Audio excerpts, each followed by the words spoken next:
Olá, meus amigos queridos do Brasil e de outros países de fala portuguesa. É muito bom estar com vocês. Tive que cancelar todas minhas viagens porque semana passada eu deveria estar em Cazaquistão, não consegui viajar. Esta semana deveria estar na República Dominicana, também cancelei. Próxima semana em Panamá, não irei. Quer dizer, o mundo está parado. Estamos vivendo tempos de crises. Não é imaginação. É uma realidade e precisamos levar a sério esta questão. No entanto, em circunstâncias assim, aparecem informações de todo tipo. Há gente que se aproveita desse momento para assustar ao povo, inclusive com a Bíblia aberta. Uma menina de 14 anos, se imaginam, 14 anos de idade, uma criança praticamente, me escreve esta carta desesperada. Ela acha que o mundo está acabando, ela quer morrer, ela acha que está perdida, que já não tem mais esperança para ela. Então, eu decidi abrir a palavra de Deus e ler qual é a mensagem que Deus tem para seu povo neste momento. Então, permita-me ler Marcos capítulo 4, versos 35 ao 40. Diz assim: Naquele dia, sendo já tarde, disse-lhe Jesus: passemos para outra margem. E eles, despedindo a multidão, o levaram assim como estava, no barco, e outros barcos o seguiam. Ora, levantou-se grande temporal de vento, e as ondas se arremessavam contra o barco, de modo que o mesmo já estava a encher-se de água. E Jesus estava na popa, dormindo sobre o travesseiro. Eles o despertaram e lhe disseram: Mestre, não te importa que pereçamos? E ele, despertando, repreendeu o vento e disse ao mar: Acalma-te, emudece. O vento se aquietou e fez-se grande bonança. Então lhes disse: Por que sois assim tímidos? Como é que não tendes fé? Esta história é uma história que traz lições extraordinárias para o momento que nós estamos vivendo. Aquele dia, diz o texto. Que dia? Aquele dia que Jesus apresentou as parábolas do reino, a teoria da fé. Esse mesmo dia, quando chegou a noite, ao entardecer, porque te digo uma coisa, as coisas podem ir bem, maravilhosamente bem, mas a noite chega. Assim como o dia é real, a noite também é real. E quando chega a noite, chega o frio, chega a escuridão, as trevas, e muitas vezes chega o temor e o medo. Aquele dia, durante o dia, Jesus tinha ensinado a teoria da fé. À noite, ele precisava ensinar aos discípulos a prática da fé. Porque o Evangelho não é apenas teoria. O Evangelho é teoria e prática. Você conhece intelectualmente o que Jesus diz, mas você precisa viver na vida real o que Jesus disse. Eles precisavam aprender a confiar em Deus em meio das dificuldades, em meio das provações. Aquela tempestade lá no Mar de Galileia não era uma ilusão, não era uma fantasia. Era uma tempestade real, como o problema real que o mundo está enfrentando nestes momentos. Mas, faço uma pergunta. Jesus sabia que aquele vento estava esperando pelos discípulos? Sabia, claro que sabia. Jesus é Deus. Então, por que levou eles para lá? Volto a repetir, para que a teoria que ele tinha ensinado durante o dia, agora fosse aprendido pelos discípulos na prática. Ora, a noite estava escura. O texto bíblico diz que as ondas eram tão grandes que a água estava entrando no mar, estava entrando no barco e o barco estava já anegado, quase para afundar. Para os discípulos gritarem de medo, para os discípulos buscarem o Jesus desesperados, aquela tormenta deve ter sido muito grande, porque os discípulos eram pescadores, homens feitos no mar. Não era uma tempestade qualquer que assustaria eles. Mas aquela noite eles estavam assustados. Em meio da escuridão não sabiam o que fazer. Correram onde Jesus. E o que estava fazendo Jesus? Estava dormindo. tranquilo, como se nada acontecesse. E eles reclamaram com o mestre. Disseram: mestre, não te importa que pereçamos? Que pergunta. Como é que Jesus não vai se importar com a dor que você está vivendo, com a dificuldade que você está vivendo? Como você acha que Jesus, neste momento, não vai se importar com o drama que o mundo está enfrentando? Claro que ele sabia. Se levantou, repreendeu ao mar, o mar se acalmou. Mas o problema dos discípulos não era a tempestade. O verdadeiro problema era a falta de fé. De manhã, durante o dia, eles tinham aprendido a teoria da fé. Quando chegou a noite, eles deveriam aprender a prática da fé e fracassaram. Todo o evangelho que conheceram ficou limitado ao aspecto teórico. Na hora da dificuldade, tudo que tinham aprendido intelectualmente não lhes serviu. Esse é o grande problema do cristianismo.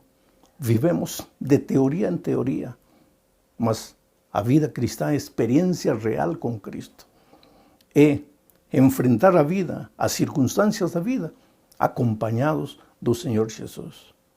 Eu quero mencionar 3 pensamentos neste momento, tirados desta história. Primeiro, por que os discípulos estavam passando aquela tormenta escura em meio da noite? Eles tinham feito alguma coisa de errado? Eles tinham desobedecido a Deus? Porque outro dia alguém me disse: está vendo, isso está acontecendo porque o mundo é um mundo desobediente. Espera, cuidado com o que você fala. Jonás, ou Jonas em português, ele passou por uma tormenta terrível porque desobedeceu. Mas os discípulos tinham desobedecido porque estavam no mar. Porque estavam justamente obedecendo o mestre. Foi o mestre que lhes disse: passemos para outro lado do mar. Eles obedeceram. E, no entanto, estavam agora enfrentando dificuldades. Quer dizer que se você desobedece, podes enfrentar as dificuldades desta vida. E se você obedece, também podes enfrentar as dificuldades da vida. Por quê? Porque vivemos um mundo de dor. Este mundo não é nosso lar. Estamos caminhando em direção de nosso verdadeiro lar, do lar do Pai, de onde nunca deveríamos ter saído. E neste mundo, pois, há enfermidade, há doença, há tristeza, há solidão, há traição, há violência e a morte. Mas Jesus nunca deixa os seus discípulos. Por que eles não deveriam ter medo aquela noite? Em primeiro lugar, porque Jesus tinha prometido que eles chegariam do outro lado do mar. ¿Acaso ele não lhes deu a ordem: vamos para o outro lado do mar? Ora, ele não disse: vamos, que vamos perecer em meio do mar. Ele disse: vamos para o outro lado do mar. Eles deveriam ter confiado que se Jesus disse que chegariam no outro lado do mar, pois eles chegariam no outro lado do mar. Lembra do Salmo 23? Que diz: mesmo que ande pelo vale da sombra e da morte, não terei medo, não terei temor nenhum. Por quê? Porque o Senhor Jesus está comigo. E é através da sombra e da morte que chegarei aos pastos verdes e às águas tranquilas.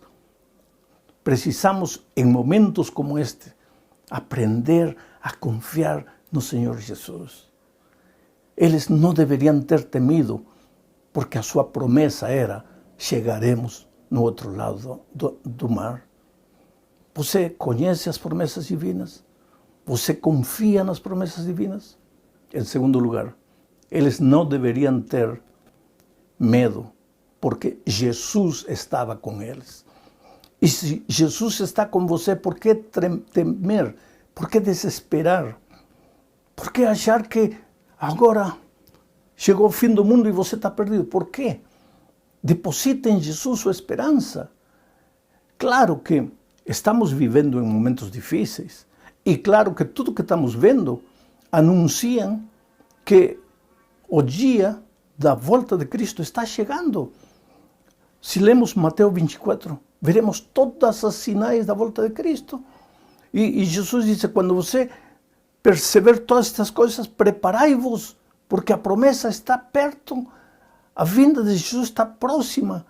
Mas por que você tem que se desesperar? Por que tem que entrar em pânico? Porque talvez você não aprendeu a confiar em Deus. Então, este lugar, este momento, as circunstâncias que estamos vivendo, em lugar de levar para você desesperança, medo, terror, pânico, o que tem que levar para você é o desejo de buscar a Jesus, de conhecer melhor ao Senhor Jesus. Em terceiro lugar, por que eles não deveriam ter tido medo aquela noite? Porque Jesus estava dormindo. E Jesus nos disse que Ele veio para nos dar exemplo. Ele estava dormindo em meio da tormenta. Nós também podemos dormir tranquilos, em paz, em meio das dificuldades, em meio do pânico. Não precisa de entrar em desesperação. Agora chegou o momento de você provar que o evangelho que você conhece não é apenas teoria, é realidade e prática. Tem que ter paz no coração, saber que está seguro nos braços do Senhor Jesus. E se alguma coisa precisa ser ajustada em sua vida, pois ajuste as coisas com Deus. Volte os olhos para Deus, confie nele. Eu sempre digo, você é a coisa mais linda que Deus tem neste mundo. Neste momento, acaso, Deus se esqueceu de você? Olha a pergunta que os discípulos fizeram ao Senhor quando foram e acordaram ele, que estava dormindo. Senhor, não te importa que pereçamos? Como é que a Jesus não vai lhe importar a tua situação, se Ele te ama? Ele te conhece, Ele sabe quem é você. Por favor, querido, nestes momentos, enfrenta tudo que venha, mas enfrenta com fé, com a segurança de que teu coração, de que tua vida está nas mãos de Jesus. Eu vou te contar uma experiência minha, personal, que aconteceu há muitos anos atrás. Eu era um jovem pastor. Minha esposa estava esperando o nosso primeiro filho. Eu me estava afundando no mar. Eu já tinha tragado água, já estava me afundando. Eu vi a morte de perto, mas quando olhei para a praia, lá estava minha esposa, com meu primeiro filho na barriga. Então clamei a Deus, Senhor, eu preciso ver meu filho, eu não posso morrer. Eu não posso deixar essa mulher com um filho sem pai. Por favor, Senhor, me salva.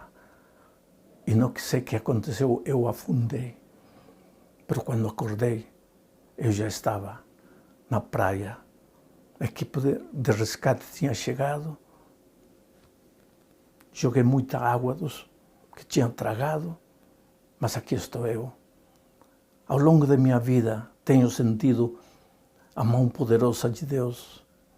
Trabalhei 3 anos na Amazônia. Muitas vezes, à mercê das feras, dos insectos, da escuridão, perdido. E, no entanto, aprendi a desenvolver a confiança em Deus. Saber que nunca estou sozinho, que as coisas podem parecer escuras, que desde o ponto de vista humano tudo pode parecer perdido, mas quando tudo parece perdido, Deus sempre está presente. Esta tormenta que o mundo enfrenta vai passar. Vai passar. Agora não pense que porque vai passar, não é uma mensagem que Deus nos dá. A mensagem é, filho, acorda, desperta, acerta a tua vida comigo. Aprende a viver a teoria do Evangelho. Aprende a confiar em mim, em meio da escuridão, em meio da enfermidade. Que Deus te abençoe ricamente. Eu quero fazer uma oração por você. Oh Pai querido, em muitos países as pessoas estão ouvindo esta mensagem. A palavra está chegando ao coração delas. Eu te suplico que em meio da turbulência que o mundo vive, a esperança brilhe no coração de cada filho teu.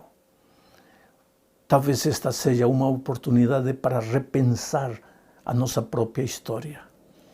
Se porventura alguém que está assistindo este programa já foi membro de igreja, hoje está longe de Deus, longe da igreja. Toca esse coração e traz-lo de volta. Se alguém estava na igreja, mas estava sem vida, acomodado, vivendo a mediocridade de uma vida que não tem sentido, acorda ele, Senhor. E se alguém estava bem, pois que ele renove sua comunhão contigo. Mas, Senhor, ajuda-nos a passar a tormenta que se avizinha, segurados de tua mão, confiando em teu poder, confiando em tua graça maravilhosa. Estende tua mão para aquelas pessoas que estão enfermas. Alivia a dor dos que estão sofrendo. Leva paz no coração dos aflitos. Em nome de Jesus. Amém. Que Deus te abençoe, querido. Dentro de 2 dias ou na próxima reunião, nós estaremos lendo algumas perguntas que os ouvintes estão fazendo, estaremos respondendo algumas perguntas e lendo alguns comentários. Que Deus abençoe você ricamente. Lembre-se, você é precioso para Jesus. Você nunca está sozinho. Jesus está com você.